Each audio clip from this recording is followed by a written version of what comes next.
ایک عجیب مقدمہ حضرت عمر کے پاس آیا. حضرت عمر کہنے لگے میں اس کا فیصلہ ہی نہیں کر سکتا. مقدمہ عرض کروں آپ کی خدمت میں؟ دروشی پڑھیے ایک دفعہ بلند آواز.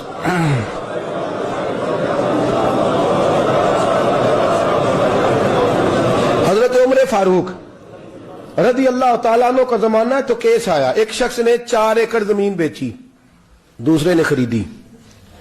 جس نے بیچی وہ کسان نہیں تھا, کوئی اور کام کرتا تھا. اس نے کہا میرے پاس فارغ ہے, میں تو کاشتکاری نہیں کرتا, تو ایک کسان نے خرید لی. توجہ ہے میری بات پر؟ وہ کسان ہل چلا رہا تھا, پہلے دن ہل چلایا تو اس کھیت کے اندر سے خزانہ نکل آیا. کھیت سے خزانہ کس کا ہے یہ جی؟ بھائی جی سڑک لنگ جائے نا, وہ آتا ہے اور میں دیڑی نہیں, تسی بیانہ واپس لو. اب تو سڑک گزر گئی, مجھے تو پتہ ہی اب چلا ہے کہ یہاں ہاؤسنگ سوسائٹی آنے والی, میں تو نہیں دیتا ہی, رکھ لے آپ. کیا نکل آیا؟ ہیرے جواہرات چاندی لال نکل آئے.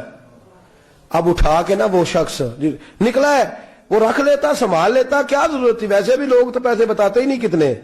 اٹھا کے نا وہ خزانہ تو جس نے بیچے تھے اس کے گھر چلا گیا. کہنے لگا میں نے زمین خریدی تھی, خزانہ نہیں خریدا تھا, تیرا ہے, تو لے لے, تیرا ہے, رکھ لے. وہ بھی صحابی رسول ہے. میرے نبی نے دنیا کی محبت کھینچ ڈالی ہے دلوں سے. وہ کیا کہنے لگے؟ کہنے لگے میں نے تو 4 ایکڑ سے بڑی مشکل جان چھڑائی ہے, تو اب پھر دولت لے کے آ گیا ہے. اس نے کہا یہ تیرا ہے, تو ہی رکھ, میں نے زمین بیچی تھی تو جو اس کے اندر تھا وہ سارا ہی تیرا ہے, بیچ ڈالا تھا. کہنے لگا نا میں نے زمین خریدی ہے, خزانہ نہیں خریدا. وہ کہنے لگا نا بھائی میں نے تو ہر شے بیچ دی ہے, اس میں سے پھل اگے پھول نکلے وہ سارے. جاگ رہے آپ لوگ؟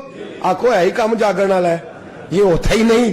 یہ عجیب معاملہ ہے نا جی. یہ فرشتے ہیں جو دنیا میں بستے تھے, یہ انسان تھے جن کو فرشتے بھی دروازے کھول کے دیکھتے تھے یہ کیسے انسان ہے. اب مقدمہ حضرت عمر کے پاس آ گیا. توجہ ہے میری بات پر؟ حضرت عمر فاروق کے پاس آیا. حضرت عمر فاروق نے دونوں کی بات سنی تو جس نے بیچی تھی اس سے کہنے لگے پرانے مالک سے, چل یار تو لے لے, مجھے لگتا ہے کہ تیرے ہی ہیں, تیرے بڑوں نے دبائے ہوں گے, تو نہیں نکال سکتا, تو ہے تو وراثت تیری بنتی ہے نا, رکھ لے.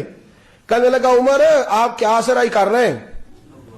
اگر یہ بات غلط ثابت ہو گئی اور قیامت میں مجھے اس خزانے کا حساب دینا پڑا تو آپ میرے ساتھ اٹھیں گے نا, میرا بوجھ اٹھائیں گے نا؟ حضرت عمر کہنے لگے جی میں کوئی نہیں اٹھاتا, میں تیرا بوجھ. اب وہ جس کو بیچا تھا حضرت عمر کہنے لگے بھائی اس نے تو تجھے دے دیا تھا, اب تیرا ہے تو رکھ لے. کہنے لگا عمر آپ قیاس کر رہے ہیں, آپ قیاس کر رہے ہیں, اگر قیامت والے دن میں پھنس گیا تو میں آپ کا نام لے لوں اللہ کی بارگاہ میں؟ حضرت فاروق اعظم نے نا سر پکڑ لیا, فرمایا میں فیصلہ ہی نہیں کرتا, تم حضرت ابی بن کعب کے پاس جاؤ رضی اللہ ہو. حضرت ابی بن کعب کے پاس آئے اور آ کے ان دونوں نے کہا حضرت جی ہمارا ایک کیس الجھ گیا ہے. فرمایا وہ کیا؟ صحابہ وہ صحابہ تھے جن کی ہر صبح عید ہوتی تھی, خدا کا قرب حاصل تھا, نبی کی دید ہوتی تھی. حضرت ہمارا کیس الجھ گیا, حضرت عمر سے فیصلہ نہیں ہوا, آپ مہربانی. فرمانے لگے وہ کون سا کیس ہے جو عمر فاروق سے فیصلہ نہیں ہوا؟ وہ کون سا کیس ہے؟ کہ حضرت جی یہ معاملہ ہے. توجہ ہے میری بات پر؟ یہ والا معاملہ ہے کہ اس نے بیچی ہے جگہ, میں نے خریدی ہے, اب خزانہ نکل آیا, میں کہتا ہوں تیرا ہے, یہ کہتا ہے نہیں تیرا, میرا میری نہیں. جی یہ کون سا دور ہے؟ بولے نا وہ کون سا دور تھا؟ خیر الناس من ینفع الناس, لوگوں میں بہتر وہ جو لوگوں کے لیے نفع بخش. یہ کہتا ہے خزانہ تیرا ہے, میں کہتا ہوں نہیں, تو کون سا دور ہو گیا؟ تیرا تیری کا. حضرت سیدنا ابی بن کعب رضی اللہ تعالیٰ عنہ نے سر جھکا لیا. کہنے لگے میں فیصلہ کیا کروں, میں بہت بڑا قاضی ہوں پر یہاں میں بھی الجھ گیا ہوں. اب فیصلہ سنو, خوبصورت فیصلہ. حضرت ابی بن کعب اس سے پوچھتے ہیں بیچنے والے سے تیرے بچے کتنے؟ کہنے لگا جوان بیٹا ہے. خریدنے والے سے کہتے ہیں تیرے کتنے بچے ہیں؟ اس نے کہا جوان بیٹی ہے.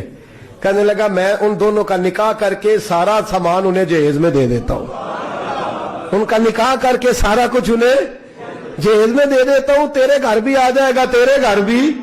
یہ فیصلہ سیدنا ابی بن کعب رضی اللہ تعالیٰ عنہ نے دیا. لوگ رو رہے تھے, کہہ رہے تھے کیا بات ہے اس فیصلے کی.